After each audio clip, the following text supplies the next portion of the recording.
সম্মানিত দর্শক, মগরাটের হোমিওপ্যাথি চিকিৎসক ডাক্তার আনোয়ারুল হকের লেখা আজকে বিজ্ঞানের গল্প ম্যাক্স প্ল্যাঙ্ক ও কোয়ান্টাম সূত্র। বিকেলের নরম আলোয় বসার ঘরে সবাই বসে চায়ের কাপ হাতে।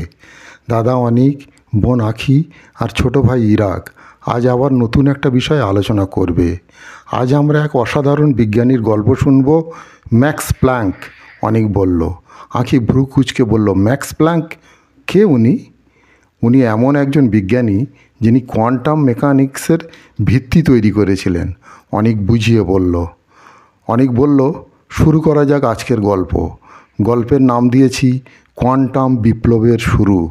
1858 সালের কাইল, জার্মানিতে জন্মগ্রহণ করা ম্যাক্স প্ল্যাঙ্ক ছোটোবেলা থেকেই বিজ্ঞানের প্রতি অত্যন্ত আগ্রহী ছিলেন।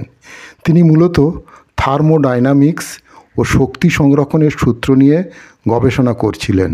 তখনকার সময় বিজ্ঞানীরা বিশ্বাস করতেন যে শক্তি নিরবিচ্ছিন্নভাবে প্রবাহিত হয়, কিন্তু গবেষণার পর প্ল্যাঙ্ক বুঝতে পারলেন শক্তি আসলে ছোট ছোট নির্দিষ্ট অংশে নির্গত হয়, যাকে তিনি বলেন কোয়ান্টামা। কোয়ান্টা মানে? ইরাক প্রশ্ন করল। মানে শক্তি ছোট ছোট প্যাকেটে আসে, একটানা প্রবাহিত হয় না। অনেক ব্যাখ্যা করল। এই আবিষ্কার বিজ্ঞানী অ্যালবার্ট আইনস্টাইন এবং অন্যদের চিন্তাকে বদলে দিল। পরে আইনস্টাইন তার ফটো ইলেকট্রিক ইফেক্ট তত্ত্ব দেন, যার ভিত্তিতে আধুনিক কোয়ান্টাম তত্ত্ব তৈরি হয়। আঁখি মুগ্ধ হয়ে বলল, তাহলে ম্যাক্স প্ল্যাঙ্ক কি আধুনিক পদার্থবিদ্যার নতুন যুগের সূচনা করেছিলেন? অনেক মাথা নাড়ল। ঠিক তাই। তিনি না থাকলে আমাদের আধুনিক প্রযুক্তির অনেক কিছুই সম্ভব হতো না।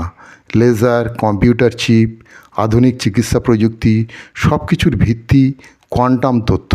ইরাক বলল, তাহলে প্ল্যাঙ্কের কথা স্কুলে শেখানো উচিত। তিনি তো সত্যিকারের বিজ্ঞান নায়ক।